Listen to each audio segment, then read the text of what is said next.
देखिए आपको यहाँ पर कुछ एक जो डिफिनीशन है वो याद रखने लाइक इनपुट ये बायस जो करंट होता है वो हम लोग डिफाइन करते हैं आई बी से, जो कि होता है basically I P plus I N by two, ठीक है। और इनपुट ऑफसेट जो करंट होता है वो हम लोग बेसिकली डिफाइन करते हैं आई ओ एस से, वो आता है हमारे हमारे पास basically I P minus I N. Input bias जो करंट का जो ड्रिफ्ट होता है वो डिफाइन करते हैं आई बी टी से, और वो आता है I B at the temperature T not into basically two का power T minus T not by 10। Input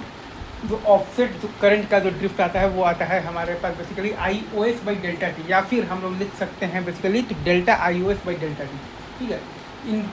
input offset जो वोल्टेज है वो आता है हमारे पास बेसिकली वी ओ एस, और इनपुट जो ऑफसेट वोल्टेज का जो ड्रिफ्ट है वो आता है हमारे पास basically V O S by आता है तो डेल्टा टी। और जो स्लीव रेट है वो हम लोग डिफाइन करते हैं the time rate of change of output, मतलब कि output voltage under the large जो सिग्नल जो कंडीशन है। बाकी तो हम जानते ही हैं कि कॉमन मोड रिडक्शन रेशियो होता है हमारे पास basically C M R R, sorry वहाँ पर सी एम आर आर मतलब लिखना चाहिए, वहाँ पर थोड़ा सा टाइपो है। वो हम लोग डिफाइन करते हैं A D M by A C M, या फिर हम लोग चाहें तो लिख सकते हैं बेसिकली 20 लॉग लिखेंगे mod of the A D M by A C M, right.